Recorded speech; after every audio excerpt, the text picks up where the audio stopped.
Une surface d'environ 2 mètres carrés, un poids proche de 5 kg, un tissu souple, lisse, résistant, extensible ou encore imperméable, la peau, organe le plus lourd et le plus étendu du corps humain, cumule à elle seule toutes ses propriétés. Elle est le seul organe vital de notre corps que l'on peut voir et a pour fonction, en l'enveloppant, de le protéger. Composée de 3 couches de tissu, elle forme une barrière de protection de l'organisme contre les agressions du milieu extérieur.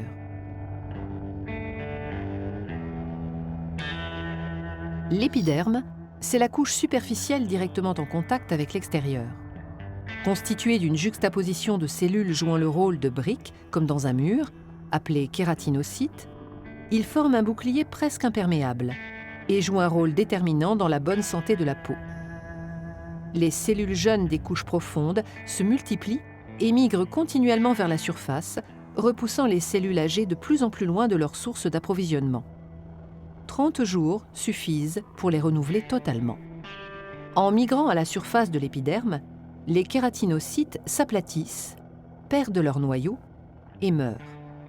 On les appelle alors des cornéocytes.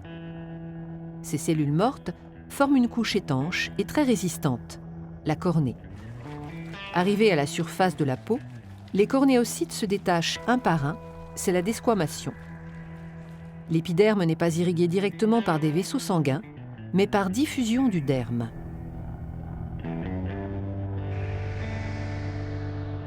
Le derme, c'est la couche épaisse de la peau. Il contient un réseau extrêmement abondant de vaisseaux sanguins dont aucun ne pénètre dans l'épiderme. Ils ont, en plus de leur rôle nourricier, une fonction essentielle dans la régulation de la température du corps.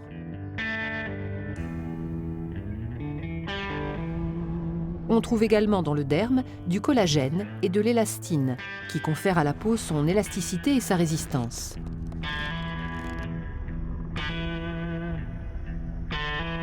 Il contient les bulbes pileux et les glandes productrices du sébum et de la sueur, la transpiration participant activement à la régulation de la température du corps. Enfin, le derme est richement pourvu en récepteurs sensoriels, permettant la détection de la pression sur la peau, des vibrations, des étirements ou la perception de chaleur et de froid.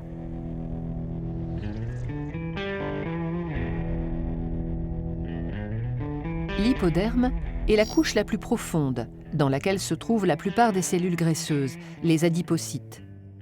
L'hypoderme, amortisseur de choc et protecteur contre le froid, constitue une véritable réserve d'énergie. La peau est donc une enveloppe vivante qui se renouvelle constamment et nous protège des rayons ultraviolets, des micro-organismes ou des agressions externes. Ces 2 millions de pores contribuent à la régulation de la température du corps par l'élimination ou la rétention d'eau. La peau est aussi une petite usine à vitamines. En puisant son énergie dans la lumière du soleil, elle fabrique la vitamine D, essentielle à la fixation du calcium sur les os.